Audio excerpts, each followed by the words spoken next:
Here's an algebraic approach number 13. If this confuses you, you may prefer my other video in which I explain this problem in terms of just plugging in an x value. Okay, so I've rewritten the expression, and next we want to just ignore the numerator at first. This top number, let's just ignore that for now, and let's just focus on creating an equivalent expression for our denominator. So we need to create a common denominator within this denominator.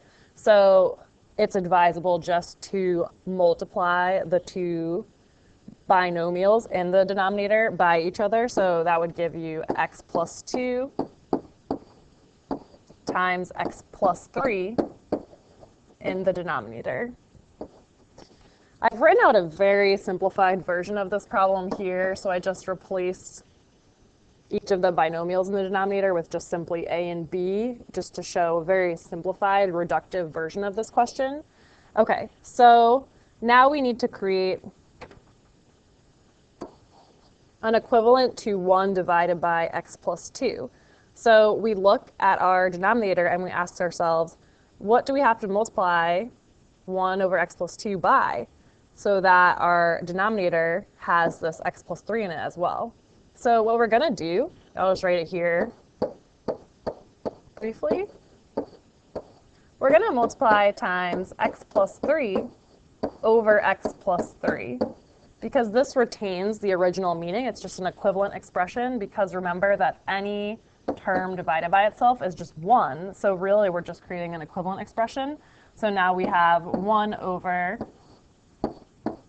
x plus 2 times x plus 3, and then in the numerator we're going to have our x plus 3 here, because we had to multiply the top and the bottom by x plus 3. Okay, so we have x plus 3. One thing to be very careful about is that we need to bring down this plus sign. It would be a mistake to act as though the operation here was multiplication. Fortunately, they don't have 1 as an answer, but I could see that being a common mistake, that people would cancel everything. So just be careful that you're reproducing the operation accurately. Okay, and now we're going to do the same process. So I'll just make room for that here.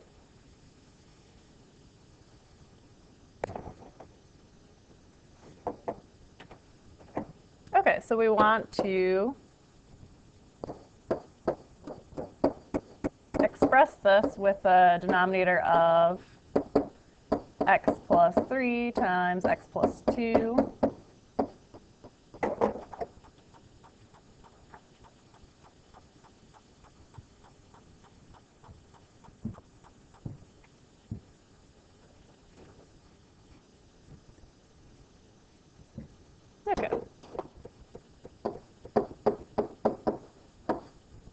Okay, so this is a very similar process to what we just did.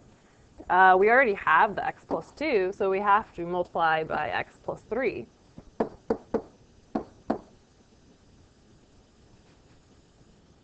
X plus 2, I think I just read that wrong. We have to multiply by x plus 2.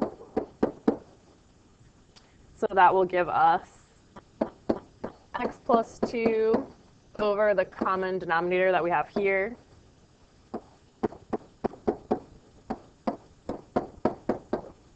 So this can seem very overwhelming at first, and there's a lot of room for error. That's why I actually prefer just plugging in a number. It makes it a bit more concrete.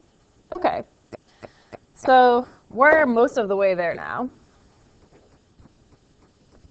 If this isn't sinking in, I recommend just rewatching it and pausing it and trying it different ways. Try it on your own, then watch the video. There are a lot of steps and a lot of things that can go wrong, so just practice that way. I also strongly recommend watching the video of just plugging in real numbers, plugging in x equals 4. It helps you conceptualize what's going on here. Okay, so we have this expression. Remember that this is all under 1. So we have 1 divided by a fraction. When we're dividing by a fraction, as we are here, this is the same as multiplying by the reciprocal. And remember, the reciprocal just means you flip the numerator and the denominator, so let's do that. Okay, so this gives us 1 times, and then we have our x plus 2 times x plus 3 from the denominator. And then this was, I messed this up the last time I made this video, and then I had to redo the whole video. Make sure you're reproducing this in the denominator. And you need addition here. That's what I messed up when I made my first video, which I then deleted. Okay, so now we have this expression. So this is our answer. If you compare it to the answer choices, you'll notice that they FOIL this expression. So you do need to FOIL this in order for it to perfectly align with one of the answer choices. So let's do that. So that will be x squared plus 2x plus 3x plus 6. Okay, so that's going to be in your numerator, and then you're going to have this in your denominator. They also combine these terms, so we can combine the x's, that gives us 2x. We can combine the 3 and the 2, that gives us 5. Okay, so your final answer that you're looking for, let's see.